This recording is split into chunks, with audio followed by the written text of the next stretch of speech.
ويوم يقول نادوا شركائي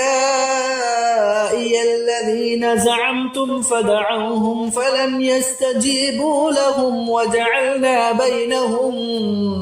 موبقا ورأى المجرمون النار فظنوا أنهم مواقعوها ولم يجدوا عنها مصرفا ولقد صرفنا في هذا القرآن للناس من كل مثل وكان الإنسان أكثر شيء جدلا وما منع الناس أن يؤمنوا إذ جاءهم الهدى ويستغفروا ربهم إلا أن تأتيهم سنة الأولين أو يأتيهم العذاب قبلا وما نرسل المرسلين إلا مبشرين ومنذرين ويجادل الذين كفروا بالباطل ليدحضوا به الحق واتخذوا آياتي وما أنذروا هزوا ومن أظلم ممن ذكر بآيات ربه فأعرض عنها ونسي ما قدمت يداه إنا جعلنا على قلوبهم أكنة أن يفقهوه وفي آذانهم وقرا وإن تدعهم إلى الهدى فلن يهتدوا إذا أبدا وربك الغفور ذو الرحمة لو يؤاخذهم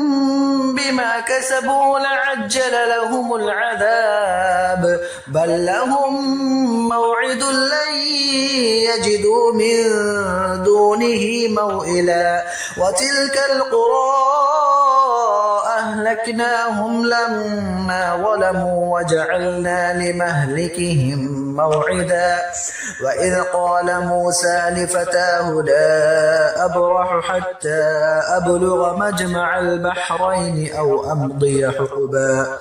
فلما بلغا مجمع بينهما نسيا حوتهما فاتخذ سبيله في البحر سربا فلما جاوزا قال لفتاه آتنا غداءنا لقد لقينا من سفرنا هذا نصبا قال أرأيت إذ أوينا إلى الصخرة فإني نسيت الحوت وما أنسانيه إلا الشيطان أن أذكره واتخذ سبيله في البحر عجبا قال ذلك ما كنا نبغي فارتدا على آثارهما قصصا فوجدا عبدا من عبادنا آتيناه رحمة من عندنا وعلمناه من لدنا علما قال له موسى هل أتبعك على أن تعلمني مما علمت رشدا قال إنك لن تستطيع معي صبرا وكيف تصبر على ما لم تحط به خبرا قال ستجدني إن شاء الله صابرا ولا أعصي لك أمرا قال فإن اتبعتني فلا تسألني عن شيء حتى أحدث لك منه ذكرا فانطلقا حتى إذا ركبا في السفينة خرقها قال أخرقتها لتغرق أهلها لقد جئت شيئا إمرا قال ألم أقل إنك لن تستطيع معي صبرا قال لا تؤاخذني بما نسيت ولا ترهقني من أمري عسرا فانطلقا حتى إذا لقيا غلاما فقتله قال أقتلت نفسا زكية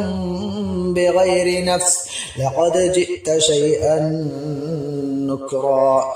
قال ألم أقل لك إنك لن تستطيع معي صبرا قال إن سألتك عن شيء بعدها فلا تصاحبني قد بلغت من لدني عذرا فانطلقا حتى إذا أتيا أهل قرية استطعما أهلها فأبوا أن يضيفوهما فوجدا فيها جدارا يريد أن ينقض فأقامه قال لو شئت لاتخذت عليه أجرا قال هذا فراق بيني وبينك سأنبئك بتأويل ما لم تستطع عليه صبرا أما السفينة فكانت لمساكين يعملون في البحر فأردت أن أعيبها وكان براءهم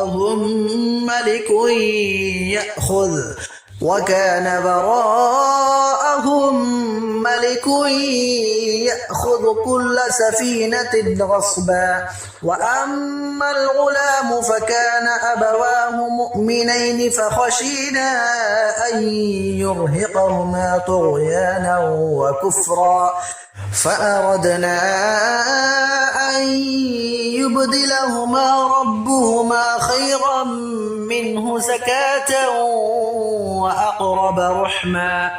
وأما الجدار فكان لغلامين يتيمين في المدينة وكان تحته كنز لهما وكان أبوهما صالحا فأراد ربك أن يبلغا أشدهما ويستخرجا كنزهما رحمة من ربك وما فعلته عن أمري ذلك تأويل ما لم تستطع عليه صبرا ويسألونك عن ذي القرنين قل سأتلو عليكم منه ذكرا إنا مكنا له في الأرض وآتيناه من كل شيء سببا فأتبع سببا حتى إذا بلغ مغرب الشمس وجدها تغرب في عين حمئة ووجد عندها قوما قلنا يا ذا القرنين إما أن تعذب وإما أن تتخذ فيهم حسنا قال أما من ظلم فسوف نعذبه ثم يرد إلى ربه فيعذبه عذابا نكرا وأما من آمن وعمل صالحا فله جزاء الحسنى وسنقول له من أمرنا يسرا ثم أتبع سببا حتى إذا بلغ مطلع الشمس وجدها تطلع على قوم لم نجعل لهم من دونها سترا كذلك فقد أحطنا بما لديه خبرا ثم أتبع سببا حتى إذا بلغ بين السدين وجد من دونهما قوما لا يكادون يفقهون قولا قالوا يا ذا القرنين إن يأجوج ومأجوج مفسدون في الأرض فهل نجعل لك خرجا على أن تجعل بيننا وبينهم سدا قال ما مكني فيه ربي خير فأعينوني بقوة أجعل بينكم وبينهم ردما آتوني زبر الحديد حتى إذا ساوى بين الصدفين قال انفخوا حتى إذا جعله نارا قال آتوني أفرغ عليه قطرا فما استطاعوا أن يظهروه وما استطاعوا له نقبا قال هذا رحمة من ربي فإذا جاء وعد ربي جعله دكاء وكان وعد ربي حقا وتركنا بعضهم يومئذ يموج في بعض ونفخ في الصور فجمعناهم جمعا وعرضنا جهنم يومئذ للكافرين عرضا الذين كانت أعينهم في غطاء عن ذكري وكانوا لا يستطيعون سمعا أفحسب الذين كفروا أن يتخذوا عبادي من دوني أولياء إنا أعتدنا جهنم للكافرين نزلا قل هل ننبئكم بالأخسرين أعمالا الذين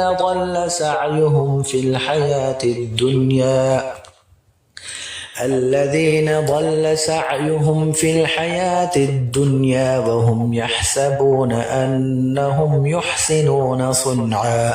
أولئك الذين كفروا بآيات ربهم ولقائه فحبطت أعمالهم فلا نقيم لهم يوم القيامة وزنا ذلك جزاؤهم جهنم بما كفروا واتخذوا آياتي ورسلي هزوا إن الذين آمنوا وعملوا الصالحات كانت لهم جنات الفردوس نزلا خالدين فيها لا يبغون عنها حبلا قل لو كان البحر مدادا لكلمات ربي لنفد البحر قبل أن تنفد كلمات ربي ولو جئنا بمثله مددا قل إنما أنا بشر مثلكم يوحى إلي أنما إلهكم إله واحد فمن كان يرجو لقاء ربه فليعمل عملا صالحا ولا يشرك بعبادة ربه أحدا.